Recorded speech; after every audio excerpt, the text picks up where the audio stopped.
Hi, நான் ராஜா மலர் பேசுகிறேன். ஆத்தாடி, இந்த கூன்னு ஒரு சேனல், ஒரு ஆப்புங்க. அந்த ஆப்பில் வந்து ஒன்றே ஒன்று சொல்லிட்டேன். ஆனால் உண்மைதான், நான் போல பெரம்பூர் தொகுதிக்கு அந்த இது கொடுக்கறதுக்காக வந்திருக்கிறாரு. அவருடைய மனு கொடுக்கறதுக்கு வந்திருக்கிறாரு. எங்கள் ஏரியாவை தாண்டி தான் அவர் போய் ஆகணும். செம்ம கூட்டங்க. எங்கள் கூட்டம்ல பயங்கர கூட்டம். நான் டிவியில் தான் பார்த்தேன்.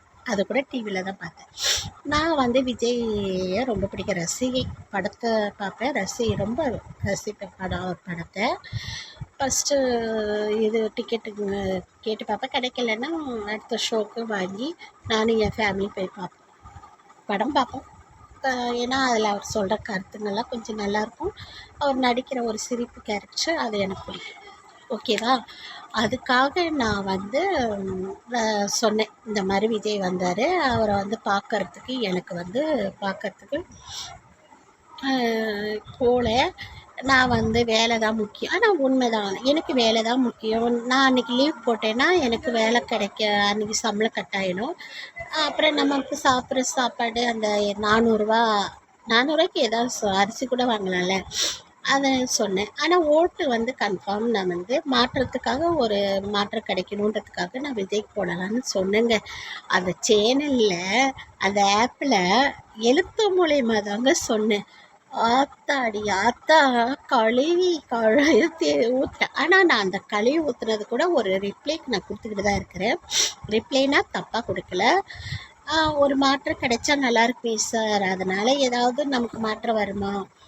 போர் நடக்குது, உண்மைதான், போர் நடக்குது. அங்கங்கே ஜனங்க சாகுறாங்க, அங்கங்கே என்னென்னமோ பிரச்சனைகள்லாம் இருக்குது. அதனால் நமக்கு வந்து பெட்ரோல் கிடைக்க மாட்டேது, டீசல் கிடைக்க மாட்டேது, கேஸ் கிடைக்க மாட்டேன்னுது.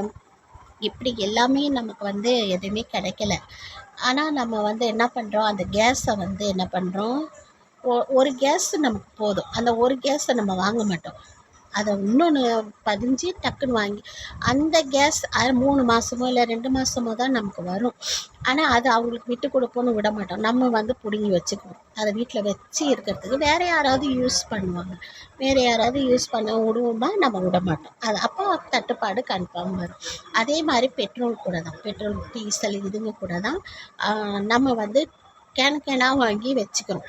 அதை வந்து வாங்கி வச்சுக்கிறதுக்கு நம்ம வந்து என்ன பண்ணலாம், நம்ம தேவைக்கு ஏதோ அப்படி வாங்கிக்கலாம். அதை செய்ய மாட்டோம். போய் முன்கூட்டியே வாங்கி வச்சுக்கிறோம் நம்ம. இதெல்லாம் தட்டுப்பாடு வர்றதுக்கு நம்ம தாங்க காரணம். ஏன் சைக்கிளில் போனால் ஆகாதா?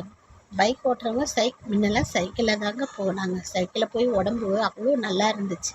இப்போ காரு பைக்குன்னு சொல்லிக்கிட்டு, ஒரு டீ கடைக்கு போனனாலும், ஒரு சிகரெட் அடிக்கணுன்னாலும் பைக் எடுத்துக்கிட்டு தான் கிளம்புறீங்க.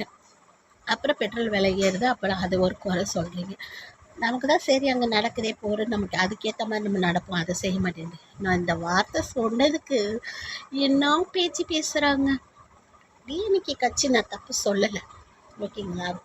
ஏன்னா அவங்க வந்து என்ன செஞ்சாங்க, எல்லா வரியும் ஏறிக்கிட்டு தான் போகுது. வரின்னு ஏறுது. நான் என்ன சொல்கிறேன், எனக்கு இலவசம் வேணும். எனக்கு இலவசமான எந்த பொருளும் எனக்கு வேண்டாம். பஸ்ஸு வேண்டாம் இலவசம், நான் காசு கொடுத்து போய்க்கிறேன். எனக்கு வந்து மாதம் காசு வேணாம். எனக்கு வரல, இருந்தாலும் சொல்கிறேன், மாதம் எனக்கு காசு வேணும். நான் சம்பாதிக்கிறேன், என் புருஷன் சம்பாதிக்கிறாரு. என் ஃபேமிலியில் நாங்கள் 2 பேர் சம்பாதிச்சு என் பிள்ளையை படிக்க வைக்கிறோம். எங்களால் முடிஞ்ச வரைக்கும் படிக்க வைக்கிறோம். அடுத்து என்ன சொன்னாங்க, இப்போ ரீசனாக சாமானுங்க வாங்கி 8000 ரூபா. இதெல்லாம் எதுக்குங்க கூப்பன் வாங்கி சாமான், ஏற்கனவே வாங்கின பொருளுக்கு கட்ட முடியாமல் திணறிக்கிட்டு கிடக்குறோம். அதெல்லாம் எதுவுமே வேண்டாம். வரியை கம்மி பண்ணுங்க. ஒன்று வரி கம்மி பண்ணுங்க, இல்லையா எங்கள் வாழ்வாதாரத்துக்கு என்ன தேவையோ அதை செய்யுங்க. நீங்கள் ஃப்ரீ கொடுக்குறேன்னு சொல்லி எல்லாத்தையும் ஏற்றிக்கிட்டு இருக்கு. அதை தான் நான் சொல்கிறேன், இந்த ஃப்ரீ வேணும். நான் விஜய் சார் கூட அதை தான் சொல்கிறேன், 2500 ரூபா வேண்டாம், அதை சரி இதை சரின்றீங்க. அதெல்லாம் எதுவும் வேண்டாம். எங்களுக்கு தேவை எது, எங்கள் தேவையை பூர்த்தி பண்ணுங்கள், அது போதும். வாழ்வாதாரத்துக்கு ரொம்ப சிக்கலாக காசை வாங்கி என்ன பண்ண, காசுன்னு பணத்தை காட்டி எல்லாரும் வந்து மயக்கி வைக்கிறீங்க. அந்த பணம் வேணான்ற, நாங்கள் உழைச்சிக்கிறோம். ஆண்டவன் கொடுத்த கை கால் எல்லாமே நல்லா இருக்குது, அதில் நாங்கள் உழைச்சிக்கிறோம். ஊனமுற்றோர்கள் வந்து கண் தெரியாது, அவங்களுக்கு உதவுங்க. அவங்க வந்து பாவம் ரொம்ப கஷ்டப்படுறாங்க, அவங்களுக்கு உதவுங்க. அது நான் இல்லைன்னு சொல்லலை. எங்களை மாதிரி இருக்கிற ஆளுங்களுக்கு நாங்கள் வந்து கேட்கலாம், எங்களுக்கு பணம் வேண்டாம், பணம் வேண்டாம், எங்களுக்கு வரி கம்மி பண்ணுங்கள், எங்களுக்கு தேவையான ஒரு கடைங்க, மளிகை ஜாமாங்க கம்மியாக, ஒயின் ஷாப்புங்க அங்கங்கே இருக்குது, அதுக்கேற்ற மாதிரி மளிகை கடையும் அந்த மாதிரி ஓப்பன் பண்ணுங்கள், கம்மி சாமானுங்க கிடைக்கிற மாதிரி பண்ணுங்கள். இப்போ அங்கங்கே டிமாண்ட் டீ இது என்னென்னமோ சொல்கிறாங்க, அதெல்லாம் ஓப்பன் பண்ணி சேடுங்க வந்து இங்கே தமிழ்நாட்டில் கடைங்களை ஓப்பன் பண்ணி அவங்க வாழ்ந்துட்டு போகிறாங்க. எங்களை மாதிரி ஆளுங்களுக்கு, படிக்காத ஆளுங்க, படித்த ஆளுங்களுக்கு வேலையும் கிடைக்கும். நீங்கள் அந்த மாதிரி கடைங்களை ஓப்பன் பண்ணுங்களேன், வேலை கிடைக்கும் எங்களுக்கு. அதை தான் நான் சொல்ல வந்தேன் தவிர, மற்றபடி எனக்கு திமுக பிடிக்காது, ஏடிஎம்கே பிடிக்காது. நான் வந்து ஓட்டே ஃபஸ்ட்டு வந்து எதுக்கு போடலாம், இதுக்கு போட்டால் வருமா, நமக்கு எதாவது செய்வாங்களா, அப்படி தான் யோசிப்பேன் தவிர, மற்றபடி நான் இதெல்லாம் தப்பாக நான் சொல்லலை. அப்பா செம்மையாக இருக்கீங்க நீங்கள். இந்த மாதிரி இருக்கிறதுனால தான் அவங்கவுங்க சுயநலமாக வாழ்ந்துட்டு போகிறாங்க. நம்மளை பற்றி யோசிங்களேன், அப்புறம் ஆட்டோமேட்டிக்காக அவங்க நமக்கு இறங்கி வருவாங்க.